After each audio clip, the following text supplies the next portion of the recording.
Sebelum melanjutkan, jangan lupa subscribe dulu, terima kasih.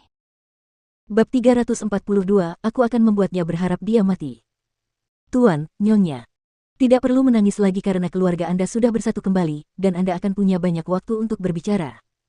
Hal yang paling mendesak sekarang adalah menyelesaikan masalah dengan orang yang menyamar sebagai putra Anda.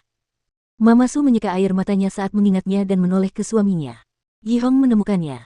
Su Yihong adalah kakak tertua Jing Yun, dan profesor yang dilihat Mukiki saat mengajar di Sengting. Kita harus bertanya pada Yihong tentang hal itu. Nyonya, saya rasa akan lebih baik jika Anda melakukan tes DNA tanpa menyebutkannya. Seng Minglan menyarankan. Dengan bukti yang Anda miliki, setidaknya Anda akan tahu siapa yang berbohong. Papa Su juga berpikir itu masuk akal. Itu benar. Memalsukan identitas putra kita adalah penipuan, apapun alasannya. Kita harus merahasiakan ini dari anak tertua kita. Itu akan lebih baik untuk menjaga kerahasiaan. Lagi pula, Seng Minglan menjadi lebih waspada ketika Mama Su menyebutkan bahwa Su Yihong adalah orang yang menemukan penipu itu. Bolehkah aku bertanya di mana kamu menginap? Apakah kamu terburu-buru untuk pergi? Aku berharap bisa mengunjungi anakku beberapa kali lagi, Mama Su segera bertanya. Kita akan tinggal di sini sampai kita menemukan akar permasalahannya. Seng Minglan menjawab, meredakan kekhawatiran Mama Su. Jing Yun sendiri ingin tahu siapa pelaku yang meninggalkannya di Jianchuan. Memikirkan ada orang yang tega melakukan hal seperti itu kepada anakku, aku pasti akan membalasnya. Papa Su juga menggenggam tangan Jing Yun, dan terus-menerus meminta maaf. Ini salah ayahmu karena kehilanganmu hanya untuk mengambil alih perusahaan, aku merindukanmu setiap hari di setiap tahun yang berlalu, dan aku tidak bisa menahan diri untuk menyalahkan diriku sendiri. Jing Yun menatap kedua orang tuanya, dan akhirnya tidak dapat menahan diri untuk memeluk mereka kembali. Aku benar-benar mengira aku adalah seorang yatim piatu. Omong kosong. Kau bukan anak yatim, kau adalah tuan muda ketiga dari keluarga Su. Aku akan membalas budimu, aku akan memberimu yang terbaik yang dunia ini tawarkan. Bagaimanapun juga, Jing Yun merasa gelisah, dia tidak pernah membayangkan ada orang yang tega memalsukan identitasnya untuk menipu orang tuanya. Meskipun demikian, pasangan Su tetap tinggal di hotel hingga larut malam, dan tidak akan pergi jika Seng Minglan tidak mengingatkan mereka. Jangan ungkapkan apapun sebelum kau mendapatkan hasil denammu. Tidak ada yang tahu seberapa licik pelakunya.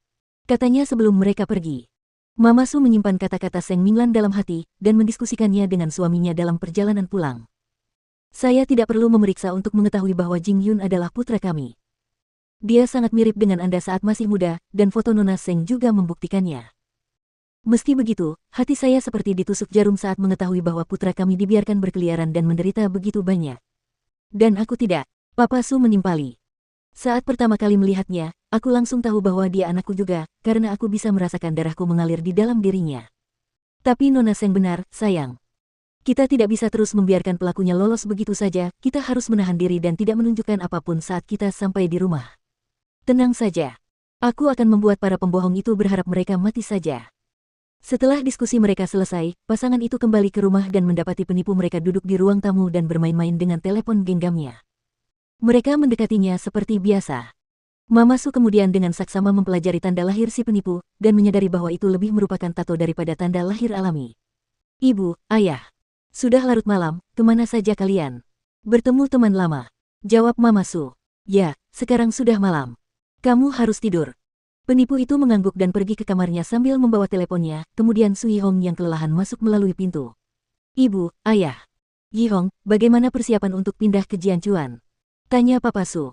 Tempat itu benar-benar tidak seperti rumah kita di sini, ayah. Apakah ayah yakin kita akan pindah ke sana? Tentu saja.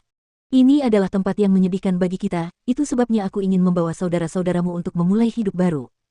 Bukankah kita sudah sepakat saat menemukan saudaramu? Su Yihong mengangguk. Baiklah. Semuanya sudah hampir siap sekarang, dan aku sudah menyiapkan tempat. Kita bisa pindah kapan saja kita mau. Bagus. Pasangan Su tetap tenang. Ketika kedua bersaudara itu akhirnya tidur, mereka diam-diam mengambil sikat gigi si penipu dan membawanya ke rumah sakit untuk diperiksa pada malam hari, bahkan membayar para pekerja itu dengan mahal sehingga mereka segera berangkat kerja. Reuni Jing Yun dengan orang tuanya berjalan lancar, tetapi juga menimbulkan banyak pertanyaan. Pertama, di mana Su Yihong menemukan penipu itu? Apakah dia melakukannya dengan sengaja atau dia juga tertipu? Sulit dipercaya bahwa Jing Yun ditelantarkan begitu saja dan kemudian muncul penipu di keluarga Su. Malam harinya, Jing Yun memberitahu Seng Xiao tentang kejadian itu melalui telepon, dan Seng Xiao pun penasaran. Memangnya ada penipu? Bagaimana menurutmu, Tuan Muda? Hati-hati di dekat kakak tertuamu, kata Seng Xiao.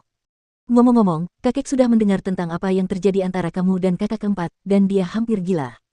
Kapan kalian berdua kembali? Butuh waktu 3 hari untuk menunggu hasil tes DNA. Tidak kusangka reuni sederhana akan berakhir begitu rumit. Seng Xiao kini tampak sangat tertarik dengan masalah ini.